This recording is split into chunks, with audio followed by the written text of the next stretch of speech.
A few years ago, I remember sitting in my car after a long day, engine off, just staring at the steering wheel. Nothing was technically wrong with my life. I had time. I had opportunities. I had goals. But deep down, I felt stuck. Not physically, mentally, like I was living the same day over and over again. Wake up, scroll, think about changing my life. Tell myself I'll start soon. And then, do nothing.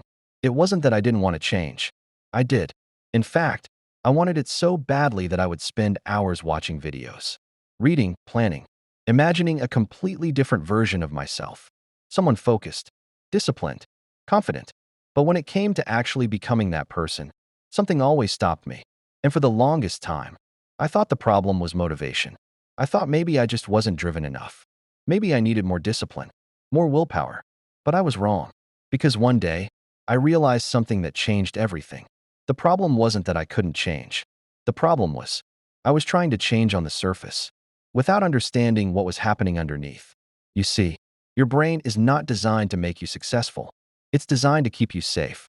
And to your brain, who you are right now is safe, even if you're unhappy, even if you're stuck, because it's familiar. And anything unfamiliar feels like a threat. That's why every time you try to change your life, start something new, break a bad habit, build a better routine, you feel resistance. Not because you're lazy, but because your brain is trying to protect your current identity. And that's where everything starts to make sense. Because real transformation is not about changing what you do. It's about changing who you believe you are. Think about it. If you see yourself as someone who procrastinates, you will always find a way to procrastinate. If you believe you're inconsistent, you will prove that belief right, again and again, because your mind is constantly trying to stay aligned with your identity. You don't rise to your goals. You fall back to your identity. And that's why most people stay stuck. They try to force new actions while holding on to the same old identity. It's like trying to live a new life with an old self-image, and it never works. Then there's something else I didn't understand back then. The comfort zone. Most people think comfort zone is where life feels easy. But that's not true. Comfort zone is just what feels familiar. Even if your current life feels frustrating, even if you're not where you want to be, your brain still chooses it. Because it knows it. Because it's predictable. And predictability feels safe. But growth? Growth is uncertain. And uncertainty feels uncomfortable. So your brain pulls you back into the same patterns, again and again. And then there's the world we live in today.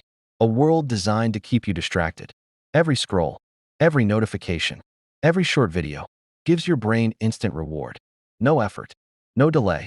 And over time, your brain gets used to that. So when you try to do something meaningful, something that actually moves your life forward, it feels slow. It feels boring. It feels hard. Not because it actually is, but because your brain has been trained to expect instant stimulation. And this is where most people lose the battle. They think they lack discipline, but in reality, they've been conditioned for distraction. Now here's the shift that changed everything for me. I stopped chasing motivation, and I started rebuilding my identity. I stopped saying, I want to change my life, and I started asking, who do I need to become? Because once you change that, everything else starts to follow. But I didn't try to become that person overnight. That was my biggest mistake before. Trying to fix everything at once. Trying to become a completely different person in a single day. That doesn't work. So I did something different. I started small. Almost too small. One action. One decision.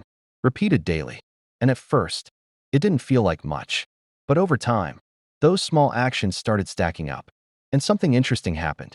I started seeing myself differently. Not because I said it, but because I had proof. Proof that I could follow through. Proof that I could change. And once that identity started shifting, everything became easier. Not perfect, but easier. Because now, I wasn't forcing myself to act. I was acting in alignment with who I was becoming. Another thing that changed everything was my environment. I stopped relying on willpower, and I started designing my surroundings. Less distraction, more focus. Because the truth is, you don't need more discipline. You need fewer temptations. And when the right action becomes the easiest option, change becomes natural. And here's the most important thing I learned. You don't need to feel ready. You don't need motivation.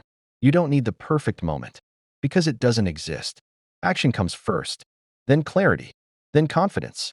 Then motivation. Not the other way around. And once you understand this, you stop waiting. and you start becoming. Because self-transformation is not about becoming someone new. It's about letting go of everything that's keeping you stuck as your old self. And the version of you that you've been imagining, it's not far away. It's built by what you choose to do today. So don't wait for a new life. Start creating it right now. You watch this video for a reason. Something inside you wants to change. Don't ignore it. Subscribe to Easy Psychology and start becoming the version of yourself you've been thinking about.